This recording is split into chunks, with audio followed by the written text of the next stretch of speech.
let's talk about some of the pitfalls that we face when we're trying to close. And I'm telling you, this happens time and time again. And because we can recognize them, you need to take a screenshot if you're watching this on your phone. If you're just watching this on your computer or TV, whatever, screenshot it, take a picture, whatever. Make sure that you understand these, because when you can diagnose something, you can cure it. Isn't that fantastic? So let's look at these pitfalls, and I see it time and time again, all right? Closing pitfalls. Number one is missing the decision window. And by the way, these aren't in rank or order. This is just what I see after coaching thousands of people around the country, after getting 80 to 100 text messages every single day, working on this with my one-on-one coaching students. Missing the decision window is huge. All right? Missing the decision window. What I'm saying is you're not following up enough. They told you, I'm not going to sell this for 6 months, and you don't call them for 3, and they sold it 2 weeks after you talked to them, right? Staying in front of these people. And what does lead follow-up really come down to? 80% of the time, it comes down to a text message and a voicemail. 80% of the time, they don't even pick up, but it's planting seeds. It's keeping you top of mind. Make sure that you are aggressive with your lead follow-up. Number 2, you just get outbid. You just get outbid. There's people that have more money. There's people that are willing to offer more or make less on the deal, right? There's people that are willing to do whatever it takes to get that deal, even if it makes it a super, super thin deal, or it takes them out of doing a wholesale deal on this and makes them do a fix and flip, makes them buy this as a rental just because they want to win this deal. You're going to get outbid. You are going to get outbid. But if you have a servant's heart and you understand what's best for that homeowner, if they can get more and it goes smoothly, they can get more and let it go smoothly. It's just part of the business. The point is to add so many new leads in from lead generation that losing 1 or 2 or 3 deals here or there doesn't matter. Getting outbid doesn't matter because you've got enough in your pipeline to hit your financial goals. Number 3, lack of pre-qualifying. I can't tell you, this is number 1 when people are starting out in this business, the lack of pre-qualifying, the lack of getting the condition, timeline, motivation, price. I don't want to get all those things, Brent. They might tell me that they don't want to do business, or they might tell me that they want too much for it. I want to get face-to-face with them and get the experience. I get it, and that's okay. But a lot of that is just you hiding.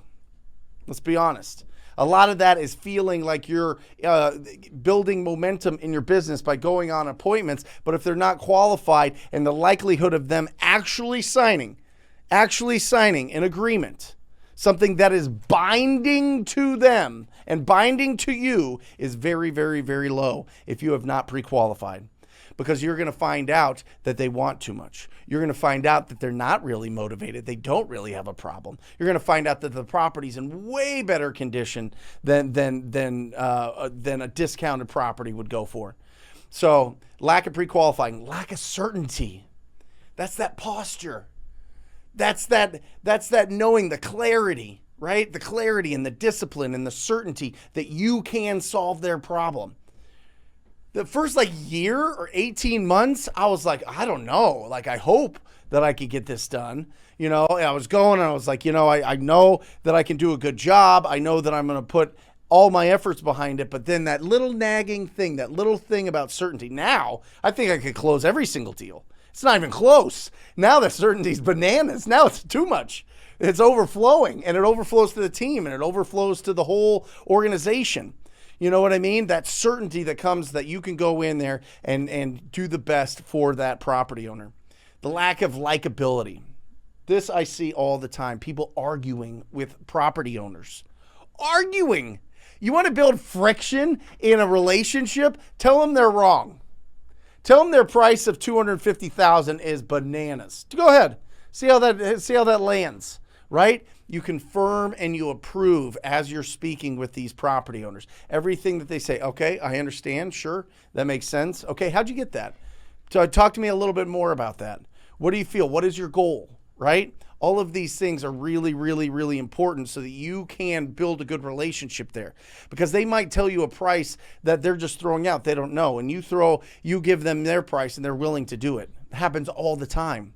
Right? But if you tell them that they're wrong all the time, if you tell them, oh, this is going to cost $100,000 in repairs, not $15,000, and you start building that type of thing up, it's just going to disintegrate that relationship, and you're not going to be able to get that deal. All right? Sometimes you're going to be out relationshiped. Let's just be honest. Okay? Sometimes a female seller wants to work with a female buyer. Sometimes the guy that's selling the property is a former Marine, and somebody that owns a wholesaling company or is buying is also a Marine. They build instant rapport, and you're off the table. It's going to happen. Sometimes you are going to out relationship a lot of people if you follow this channel, because you're going to understand how to communicate effectively. So I'm going to put you in the best position, but sometimes it doesn't matter. Sometimes they have family that are going to just get in there and work the deal. Right? Sometimes they're going to have some sort of referral or something going on that they already have a relationship, and they just think it's easier to just go that way. You're going to get out relationshiped. All right? And the last one is upfront agreements.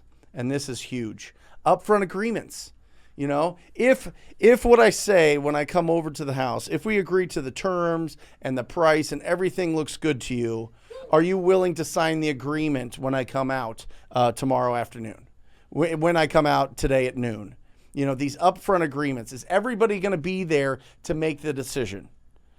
These are the pitfalls. What we do is we go, okay, I'll see you at 4. See ya. Okay, I'll see you. I'll see you at 4 o'clock, and just text me if anything is coming up or whatever's going on.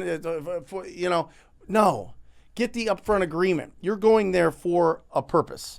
Get the upfront agreement. Don't just passively let this go by and just hope that when you show up, they're ready to make a decision. You need to know if they're ready to make a decision. And if they're not, great.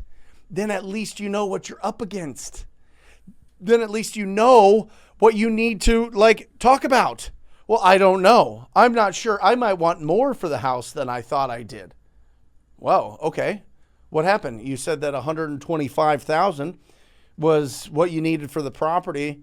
What are you increasing your price? Talk to me about that.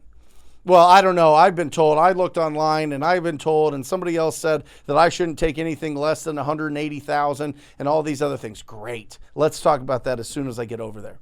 And then bring comps showing why $125 is the right price for that deal. But if you didn't know that, what are you going to do? You're going to go there and go, well, I can only give you $125. You want $180. It seems like we're too far apart. Maybe I can go $128, $130, and it'll work, right? Then it just turns into this awkward, and all the air gets sucked out of the room, and you're just like, oh my gosh, I can't breathe in here. This is not going to happen. But if you know up front before going on that appointment, and of course you bring your purchase agreement with you, because that's the purpose of these appointments. If you know all of the roadblocks, you know how to prepare better for that appointment, and that's how you get better closings. Got it? Awesome.